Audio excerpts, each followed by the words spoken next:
Welcome to the Liberated Leader podcast. I'm your hostess, B. Chan. Together, we'll connect with leaders in the psychedelic space and explore the creations they birthed into this world, all in hopes to bring the psychedelic renaissance into the 21st century and spread the message of inner healing. Because when we heal ourselves, we heal the world. So, let's get liberated. Okay, today we have Dana Harvey with us. She is an entrepreneur, a nonprofit leader, professional communicator, a former C-suite executive, mom, and recovering workaholic. And plant medicines helped her rediscover her love for life and the joy in her soul. Now, as a transformational microdosing and psychedelics coach and a founder of the Flourish Academy, Dana supports other high-impact leaders to rebalance their lives, change their perspectives, and flourish into authentically fulfilled versions of themselves. Dana's approach combines 20 plus years of experience coaching and mentoring entrepreneurs and executives with specific training around microdosing, tripsitting, somatic integration, mindfulness, question-based thinking, and breathwork. She has been honored to apprentice under a highly experienced psychedelic therapist trained in compassionate inquiry and hakumi to gain firsthand indigenous wisdom through her personal relationships in these communities. Welcome to the pod, Dana. Hi, B. I'm so happy to be here and honored that you asked me to join you. Of course, I'm so excited to have you. I love having female speakers on because, I just feel like most of the industries are so male dominated that we really need to, have more female voices on here. Yeah, totally honored to be here for that. Bit of my history has been on the corporate side, has always been in emerging industries and disruptive technologies, which are traditionally very, very male dominated. And in the psychedelics industry, on the industry side as well, perhaps not on the healer side, but on the industry side, which is, making a lot of the decisions on where we go, even with legalization and deregulation and the corporate side of psychedelics. I'm all for promoting women in leadership in this area for sure. Amazing. Cool. Well, with that, why don't you tell us a little bit about how you got into psychedelics? How I got to be where I am now in psychedelics, I think is kind of a perfect storm of all my life experiences and all my history coming together from a lot of travel around the world and exposure to different mindsets, different philosophies, religions, which I also studied Eastern religions and philosophies as a minor in university, and having a very nature-based upbringing, and also being a daughter and a mom and a sister and a best friend to people that I've held space for with mental health and addictions.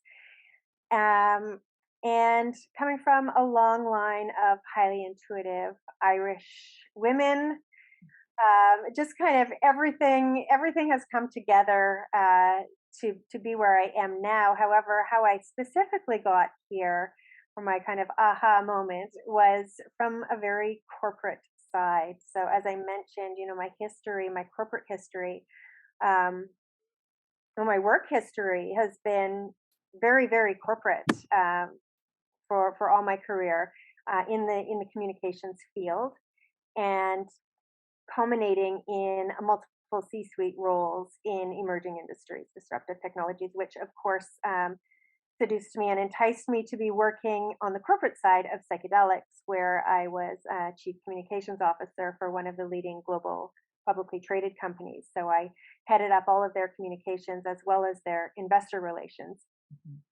And it really sparked an interest and a deep dive and a knowledge for me into the use of psychedelics as tools for transformation, tools for healing. I had experimented recreationally with psychedelics from high school years, and then had transformed into a bit of intentional psychedelic use in the past few years. And then once I was working in the industry and really understanding the therapeutic side as well of psychedelics, started to use psychedelics in a therapeutic way, with professional support. And so here I was working in this amazing industry, learning so much, understanding the power of psychedelics, the potential of them to really do so much good in the world. However, something was not working for me anymore in my life and in my career. As you mentioned in my intro, I'm a recovering workaholic, and even in this field of psychedelics, I was definitely 18-hour work days, 6 hour or 6 days a week, sometimes seven. Nothing unusual for that C-suite in an emerging industry, but things that used to bring me passion were now causing me anxiety. I wasn't just feeling right about something. Everything looked fine from the outside, and it seemed a perfect trajectory for what I was doing career wise. Very, um, yeah, just something wasn't sitting right in my soul about it, and my health was suffering. My mental health, my physical health. I had a lot of external things to be taken care of, a dad with dementia, and some family things to take care of. And through my own personal use with psychedelics and a couple of lead ups to it, but one phenomenally impactful journey that I took um, with uh, with with therapists, with a couple of therapists, and quite a heroic dose of psilocybin. I was like lightning bolt struck with the change that I needed to make in my life, and that I needed to be stepping away from the corporate world and from affecting change from that 40,000-foot level, and instead working at a very heartfelt level and taking, passions that had been side passions for years, supporting, coaching, mentoring, people and women, holding space for family members and intimate relations who had mental health issues, and marrying that with my knowledge and experience in psychedelics, and to bring those all together to work at the ground level rather than the lofty level. It was such a um, impactful experience. I came out of it with no doubt that this was the route that I was going to be going. No idea how, no idea how to make the transition or what to do. I mean, I'm not a therapist, and I'm very on the corporate side, and I had lots of ego wrapped up in my career. Had all my financial security, my financial cushion coming from there, but it was very, very clear to me that I needed to make this change, and I literally could have come out of that journey and just resigned that day. I was that certain. However, I did what I considered to be the right thing and took some time for integration. Got some support from people in my community. Um, did a lot of journaling. Did a lot of soul searching and planning. And it took a couple of months, and then I took the plunge and I resigned.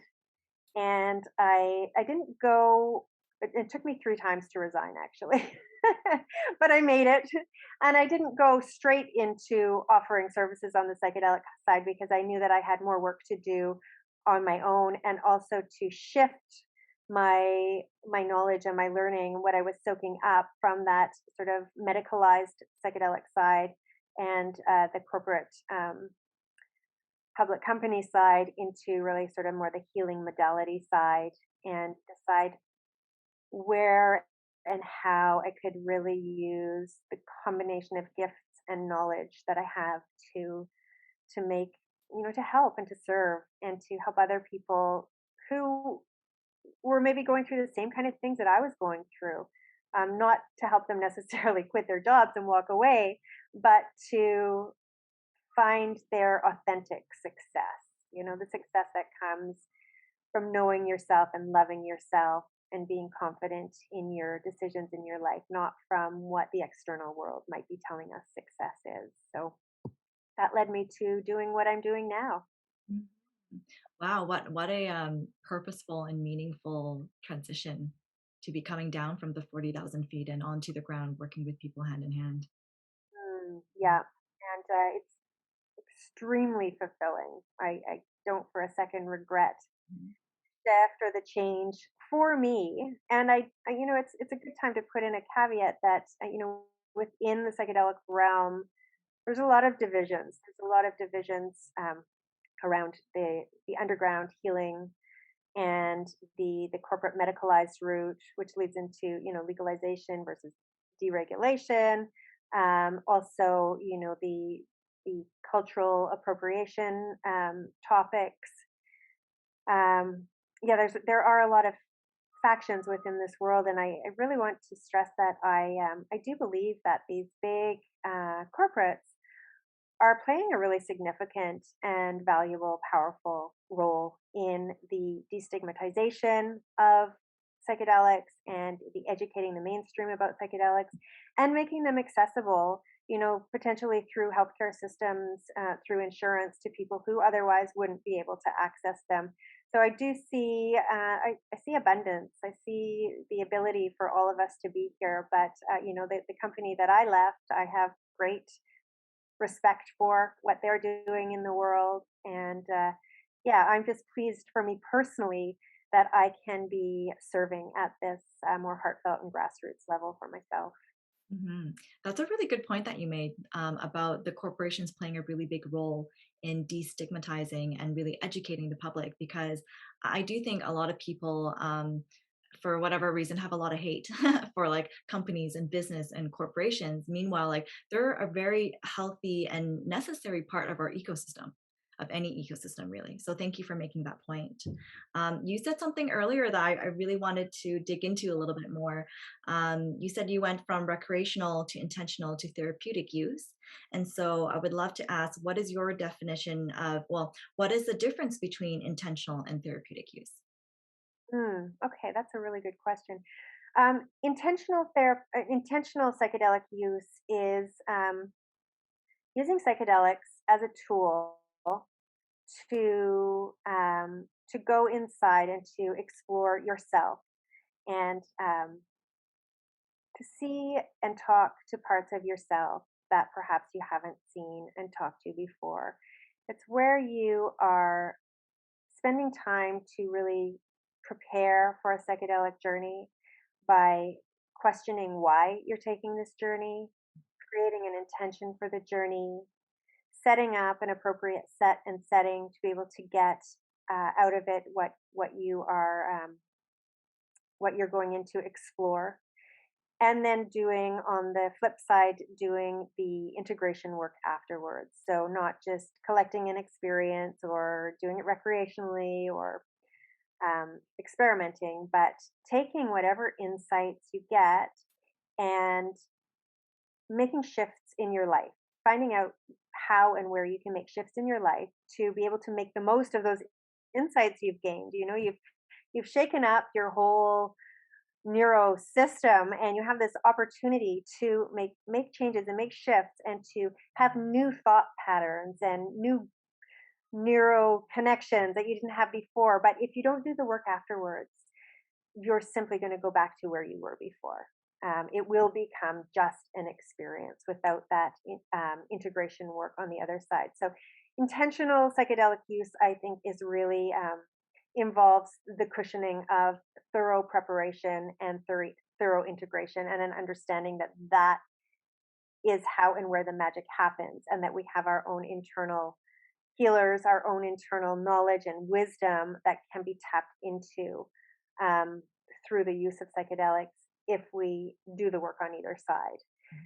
When I say therapeutic use of psychedelics, that's more of being supported by, shall I say, like registered therapists, professional therapists who have a special skill to work on maybe um, mental ailments or mental illnesses or dis-eases, and to be able to really help to guide you in more than just a holding space type of way, but in a very experienced and educated therapeutic way.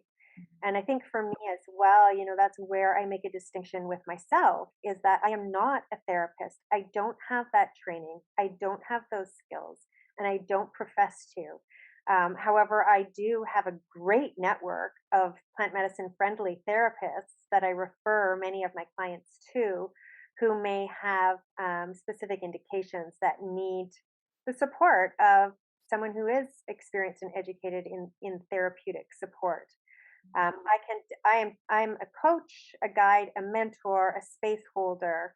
I work with individuals who are intending to use psychedelics and help them to make it into a transformational experience through the intentional use of psychedelics. But I'm very careful to make that distinction. Mhm. For sure. Which is a really good one to make, actually. So, kind of diving into that a little bit deeper, what can one expect from a coach versus a therapist?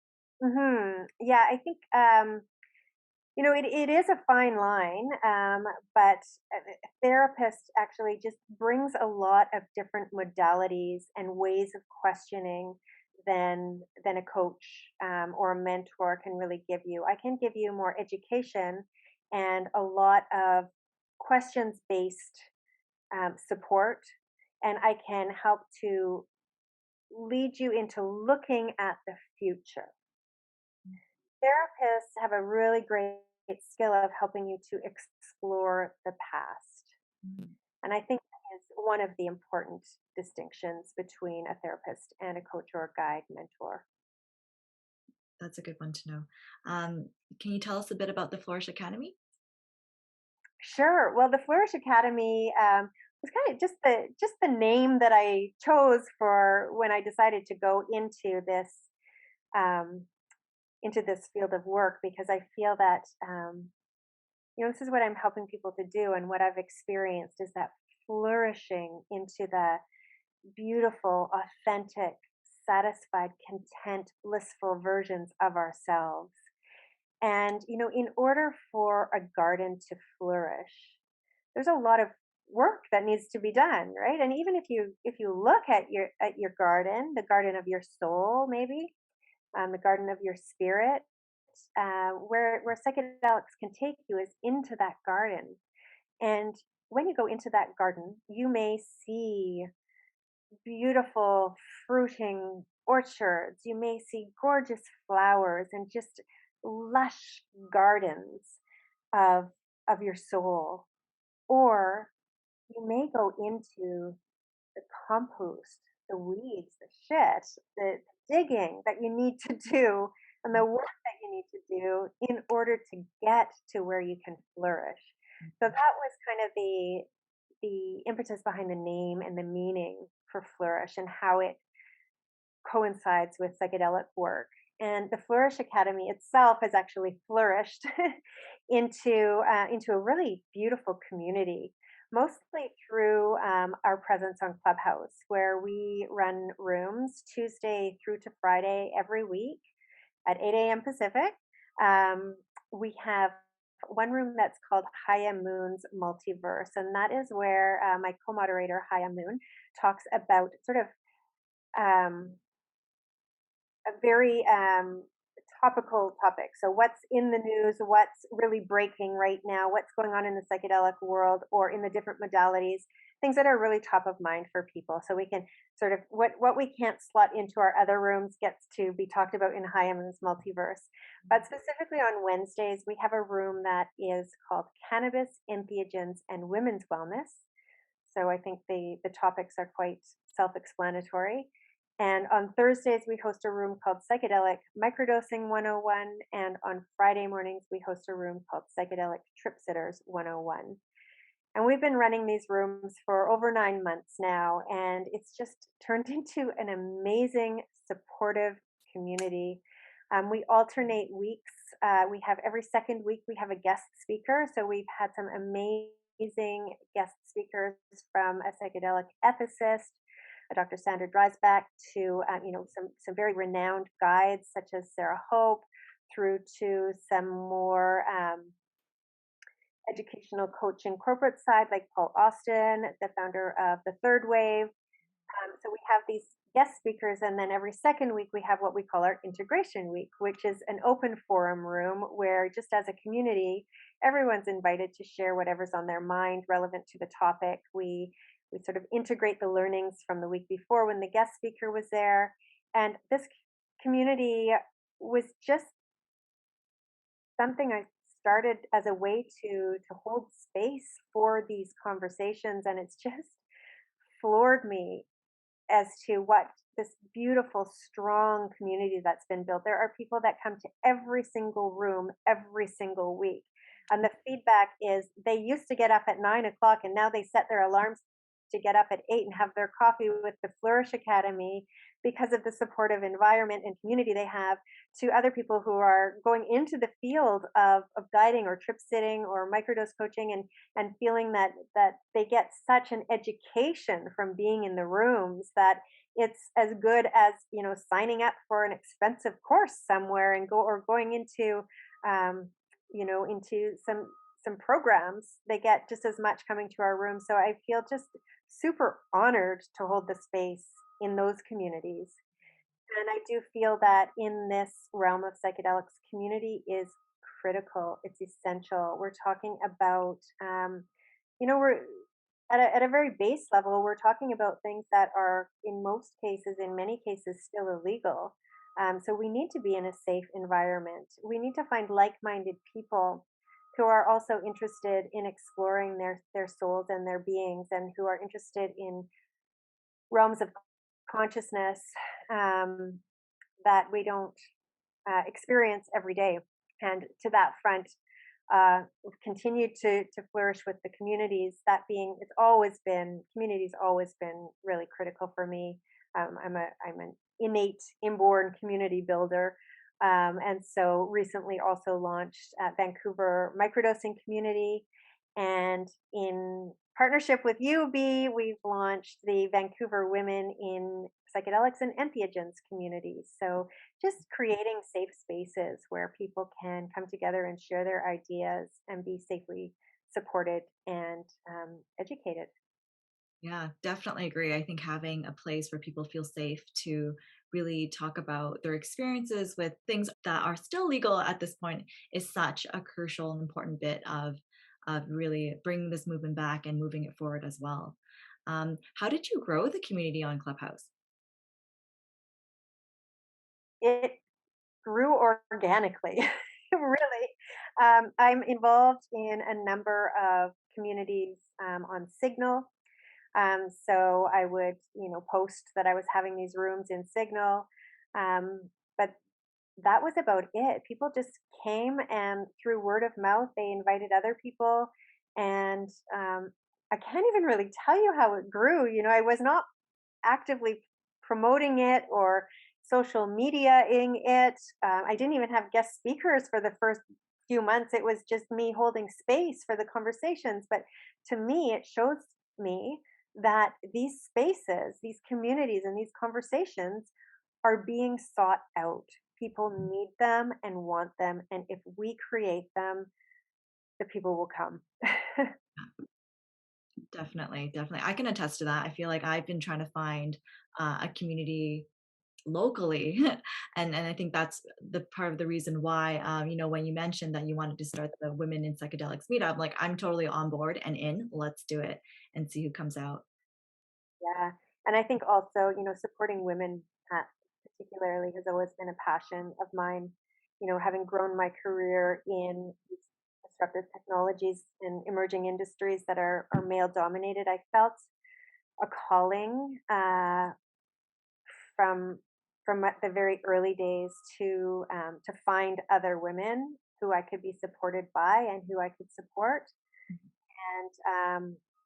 and also a calling to support younger women coming into these fields. And yeah, that led to co-founding a not-for-profit, which is the Women's Collaborative Hub, which is a platform for women to share their gifts. And yeah, I'm just very pro women for women, supporting women, and women in leadership as well, because that's there's a lot of systemic change that needs to be made, which is also why I think psychedelics at the leadership level are really critical and profound. And in saying that I support women, I am very inclusive of men in these conversations and these communities as well, because we're not in isolation. And one of the things I see in the psychedelic realm is I'm very curious about psychedelics for women specific health issues or our hormonal health, psychedelics in supporting pregnancy or even supporting abortion. For me, in the stage of life where I'm heading into menopause, I see and feel and know the benefits of psychedelics that I use and the regime that I use to support that. And what I find is because there are so few women in leadership positions in the psychedelic realm, these issues are simply not top of mind um, because men don't have these issues. It's not a slight on men at all. I don't blame them for it. If you don't know it, you don't see it, you don't feel it, then you're not thinking about it. So I'd love to bring these things to people's attention, and one of the ways is to have people who are experiencing it, feeling it, seeing it, being at that leadership level where they can bring it into the greater consciousness of all genders. So, Wow, again, really well said. I totally agree with that. I think when I was still working in corporate, a lot of the women groups were like female only, which is great, but let's not exclude the other gender as well, right? It's like we kind of need their buy-in, we need their support in order to kind of elevate us, because they are in those roles where they can be making those decisions of who to support and who to bring up. So yeah, we definitely need them as an ally. Hmm. and have at least one woman in his life who he loves and wants to be their best and wants to support and wants to learn about what's going on for them, right? Everybody has mums or sisters or friends or whatever. So, I mean, particularly in the Flourish Academy room that's cannabis, entheogens, and women's wellness, we often have um, at least as many men as women in these rooms. And to me, that is awesome. That is great. Please join the conversations. We want to know your perspective as well as sharing our own. So, For sure. One of the things that when I first started using psychedelics, I definitely felt it affecting my menstrual cycle. And I'm like, oh, I don't know if this is normal. Like, I always get like, it just so happened that, I don't know, I think twice in a row, I took some LSD and then my whole cycle got pushed back a whole week. So I'm like, oh, that's interesting. Is that normal? Like, where do I go and ask or like fact check or and I think there's still a lot of studies out there that hasn't been done yet, so we don't really know. But yeah, yeah, even but having somebody to talk to is helpful. finding the places to have the conversation, right? And I do know, like, I've heard James Fadiman talk a number of times about, all the citizen research that he's done and the feedback that the thousands upon thousands of responses he's gotten, of anecdotal stories.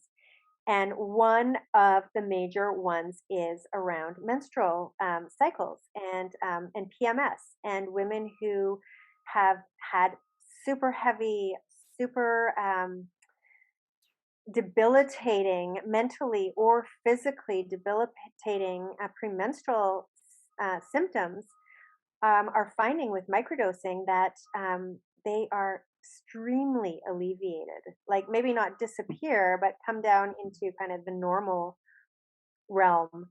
So that to me is very promising. Love hearing about that. Definitely, definitely. So with the Flourish Academy, what kind of programs, services, or offerings do you have? Yeah, so I offer one-on-one mentoring and coaching around microdosing.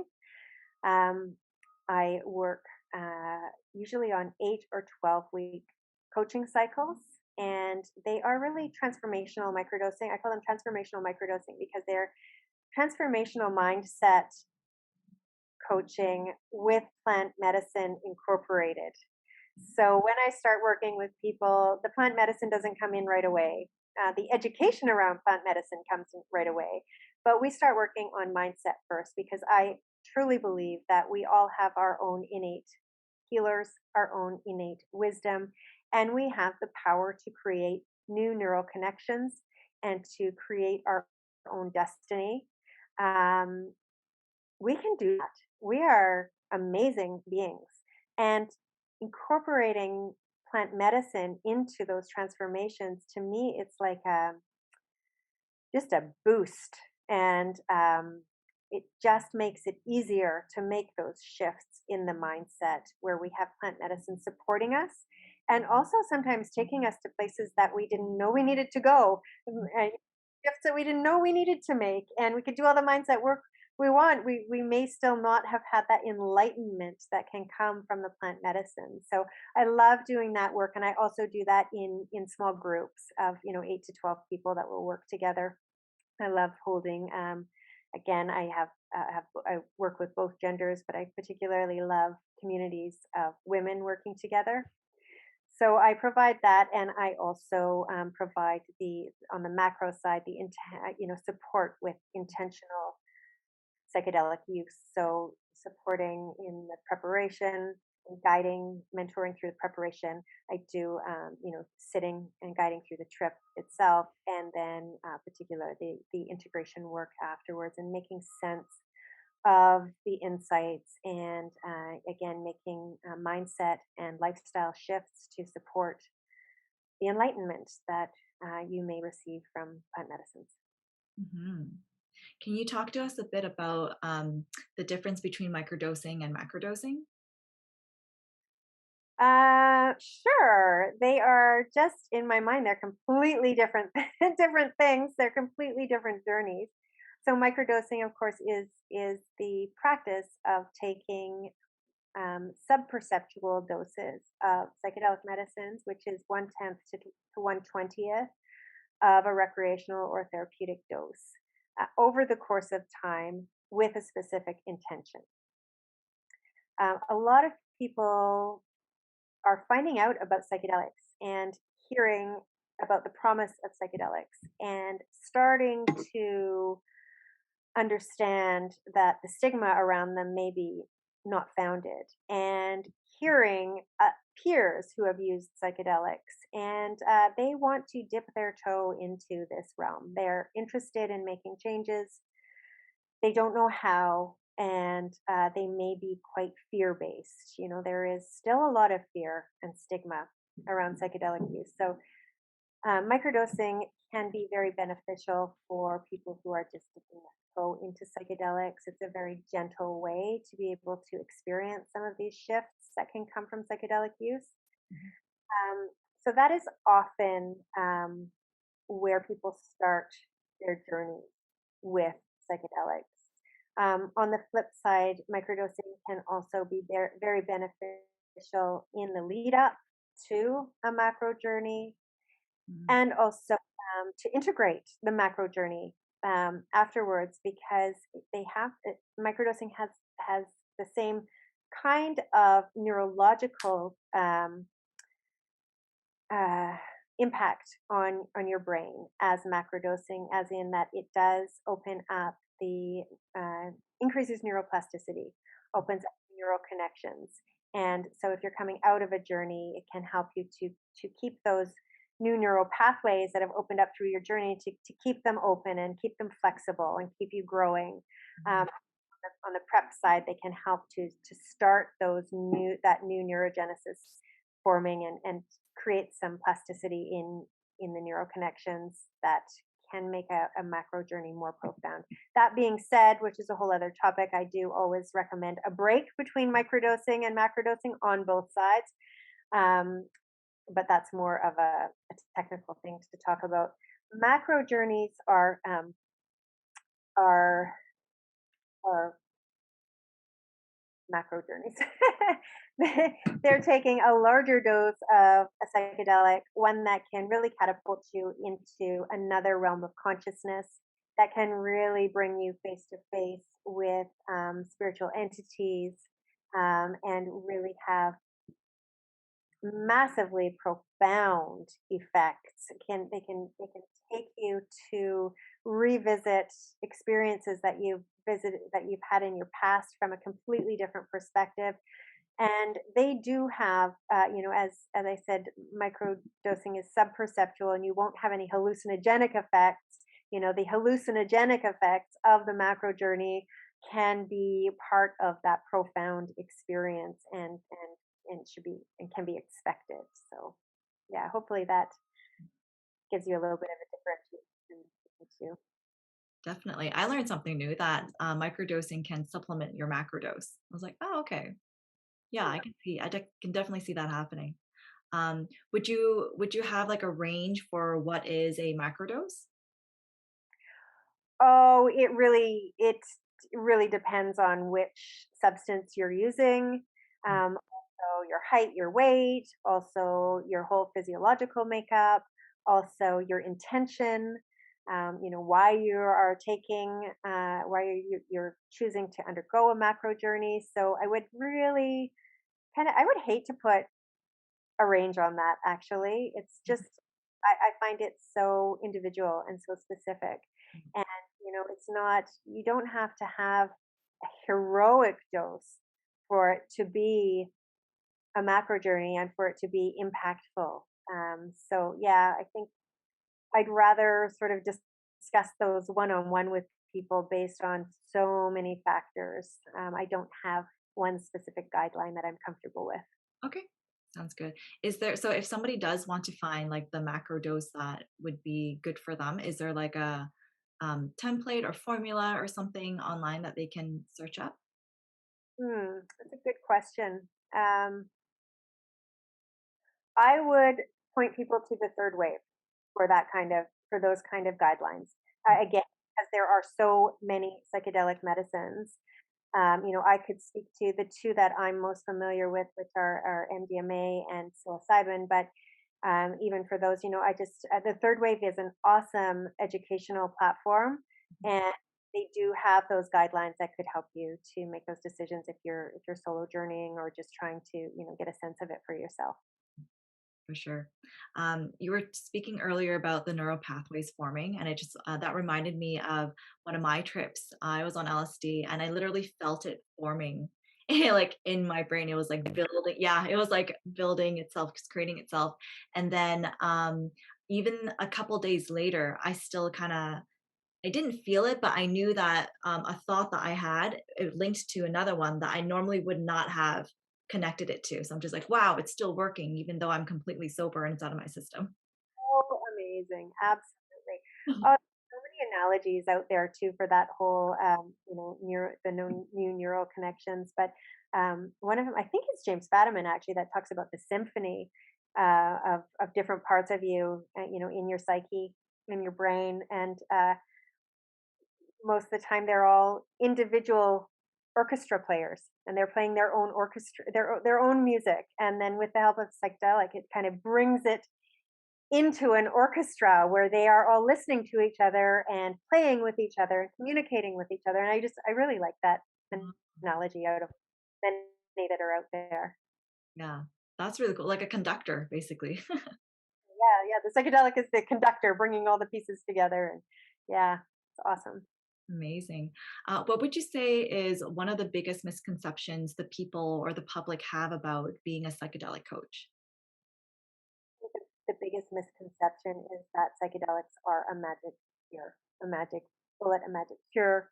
Um, Neither the microdosing nor the macrodosing, the psychedelics is a tool.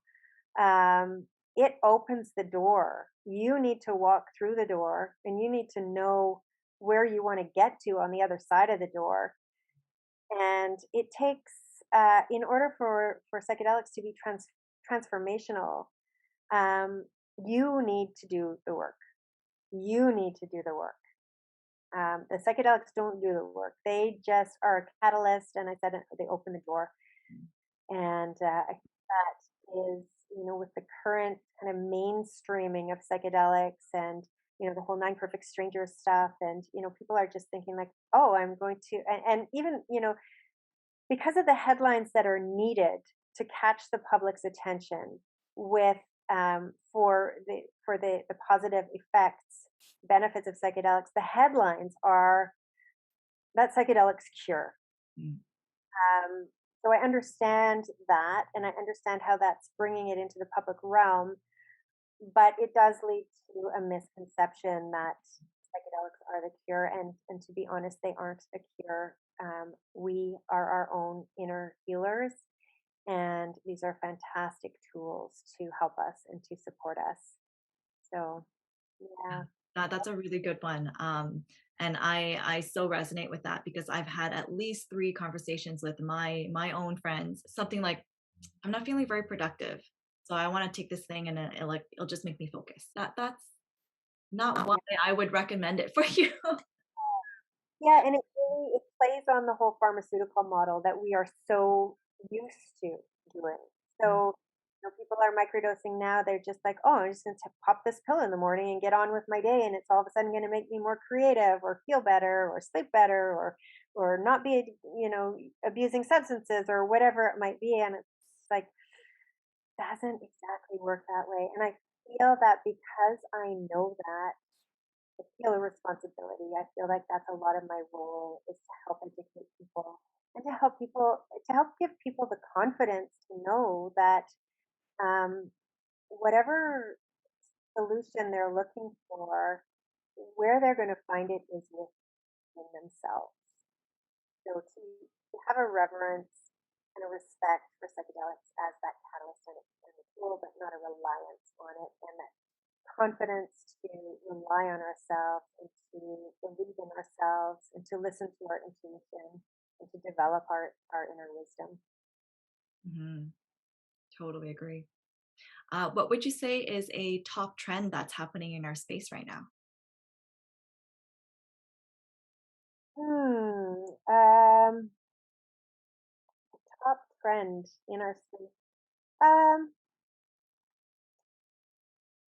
I think microdosing as a trend is kind of the most mainstream thing that's happening these days. I read yesterday that 10% of adults in the United States are or have experienced microdosing. To me, that seems high, Mm, incredibly high. And unfortunately, I don't have the study in front of me or the article in front of me to point you to, but it's something that I want to dive a little bit deeper into. And it is really mainstreaming, and again, shows like Nine Perfect Strangers are really getting the mainstream public interested in it. So I'm excited about that. I'm wary about the public undertaking this without full knowledge and respect. Um, but definitely microdosing comes into so many conversations these days, and it pops up in the most unexpected places with the most unexpected people. So it's happening. It's definitely happening out there. that's really interesting because I think when I got into the psychedelic scene, it was all like hero dose, macro dose, and all that stuff. So that's what I'm used to. And so microdosing is actually quite new to me. So that's something I'm still learning right now. Right. Yeah, yeah. I understand that perspective absolutely, and I think one of the reasons why it is such a trend and really catching on is because of that fear around macrodosing. And so this is people's way of dipping their toe in and getting into the psychedelic trend without making that big full commitment or taking that big scary leap into that altered state of consciousness. Yeah, I can totally see that. Nine Perfect Strangers. I haven't watched it yet. What would you recommend me to? What's your take on it? Oh, it is great entertainment. It is awesome entertainment. I'm like hanging on a cliff for the next. As far as does it do good or does it do bad for psychedelics, for the intentional use of psychedelics, that is so debatable. In fact, we had one entire Flourish Academy room entirely dedicated to that. And there were both sides of the fence and super adamant that, this is great because people are talking about it. People are seeing, it's seeing people being basically coming in with horrendous ailments, with PTSD, with grief over the loss of a son, with relationship problems, and coming out the other side without those problems. So that is great for kind of bringing to people's consciousness that these psychedelics can be a tool for that, with amazing outcomes. But there is a lot of miseducation in the show as well, and a lot of extremely unethical Oh, practices the leader Masha of the retreat where this all takes place is microdosing the participants without their knowledge.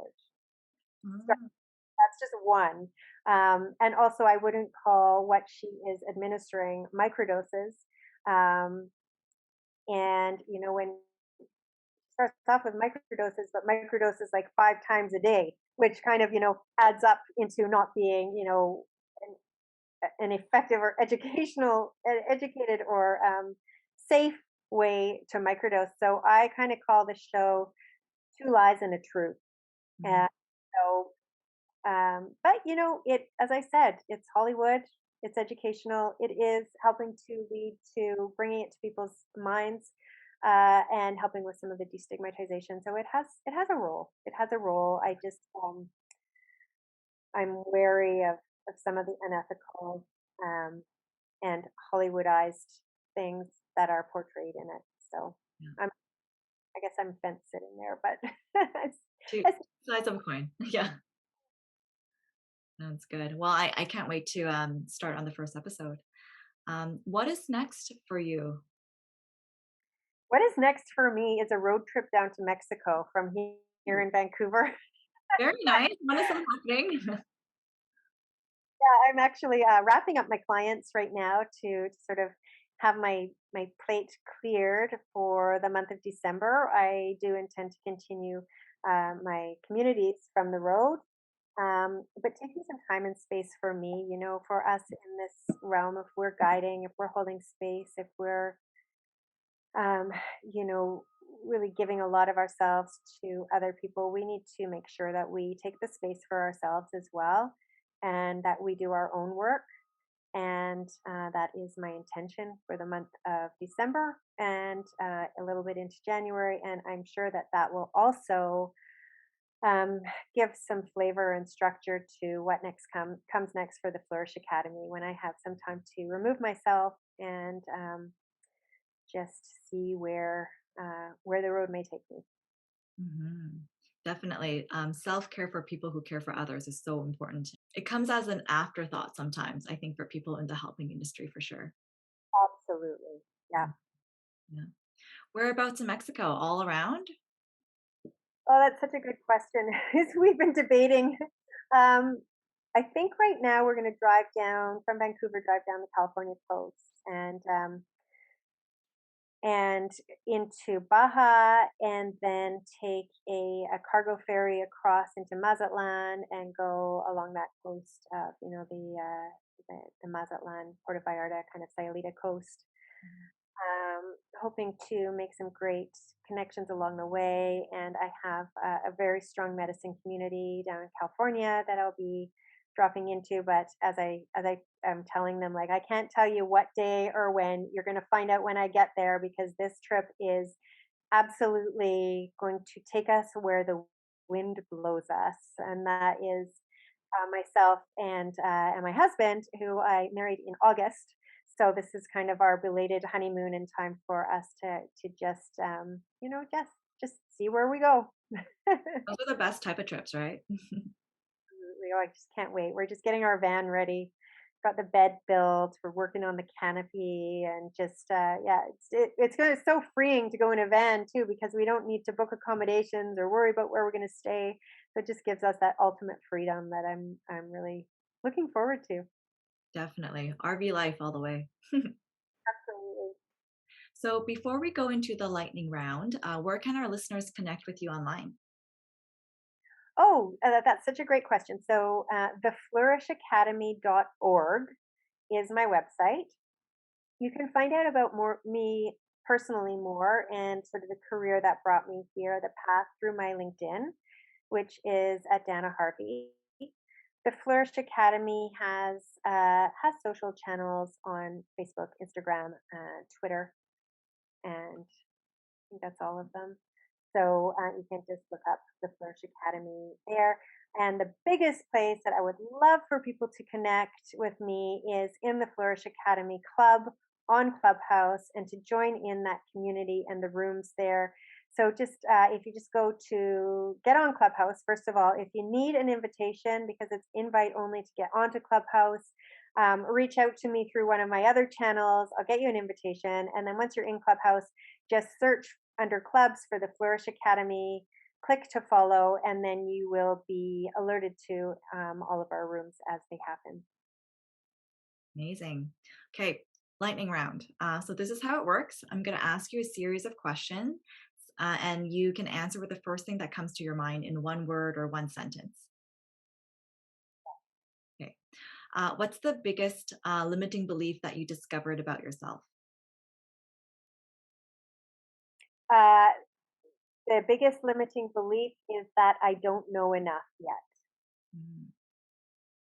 What's your favorite psychedelic medicine? So, Wachuma. What's your go-to spiritual practice? Oh, I have a very personal spiritual practice that I do every morning, and it involves meditation, yoga, prayer, um, conversing with Mother Earth, and having a moment with my ancestors. Wow. And a mantra that I finish it off with. And this actually comes from Vicky Saunders.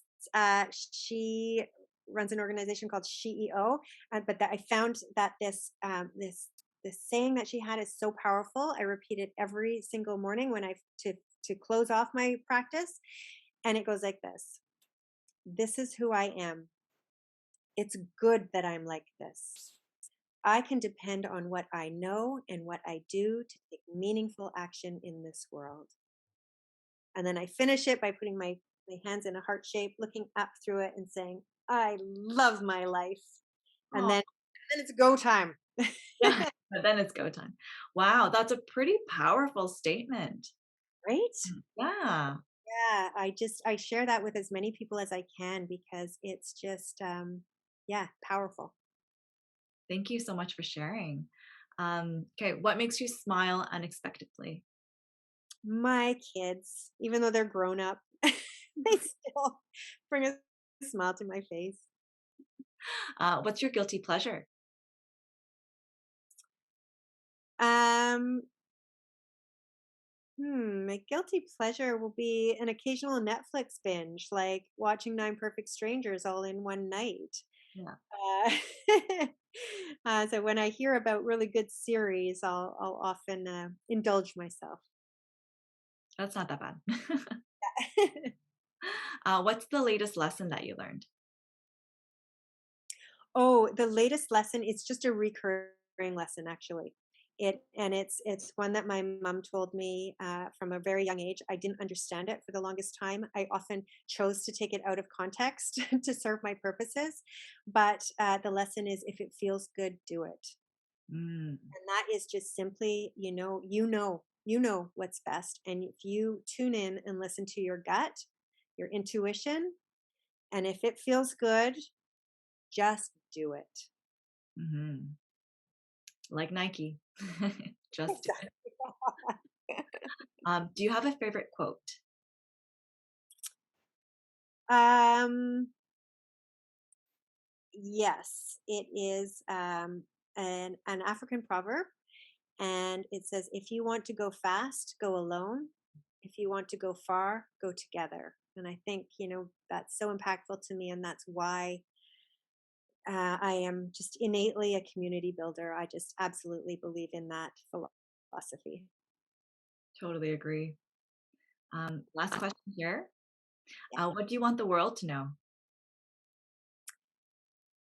I want the world to know that you are enough. You are all enough. We are all enough. It's the biggest barrier that I've encountered in myself and in all my clients is this deep, deep seated limiting belief somewhere in some aspect that we are not enough. And you know what? We are. We are perfect. We are whole and we are enough. What a powerful reminder for everybody. Yeah. Yeah. I think one of the things that we all struggle with is self-worth. Absolutely. That's where that comes from, right? Like we don't feel like we're enough. We don't feel like we're worthy and all that. But how far from the truth is that? Exactly. Yeah. I have a not a structure, but three-pronged approach to all the work that I do, with how psychedelics can be powerful as a transformational tool, and also in the confidence coaching that I do. And the three prongs are: first of all, know yourself; second of all, value yourself; and third of all, make empowered decisions. And I believe that psychedelics are great tools to help us to do all three of those things. And if and when we do those three things, that's what brings us authentic success and happiness and bliss. Hmm. Definitely, definitely great reminders for everybody. Well, thank you so much, Dana, for your time. That wraps up the show. It's been a pleasure as always. And I just want to thank you for making the time today to connect with me, to share your story, and for being an inspiration to all the liberated leaders out there. Oh, thank you so much, B. It's just an honor, and thank you for having me.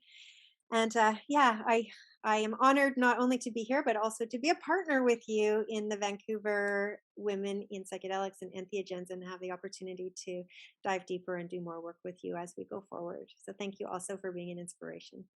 Oh, thank you so much. I'll catch you next time. Bye. This podcast is brought to you by Akita Agency. We transform overwhelmed healers into liberated leaders with our signature Akita Liberation Loop method. We help psychedelic therapists and coaches evolve from a one-to-one to a one-to-many client model by co-creating evergreen funnels that lead to online courses and group coaching programs. We have a special gift for our listeners, a complimentary, bite-sized training series to level up your evergreen funnel knowledge. If you're not familiar with or feel overwhelmed with marketing, sales, and funnels, then this training is for you. Just go to akitaagency.com/tutorial. Thank you for listening to the Liberated Leader podcast. If you found value in today's episode, then please, 1, leave us a positive review, share it with a friend. 2, join our tribe on social. We're on Instagram, Facebook, and YouTube. Until next time, to your liberation and beyond.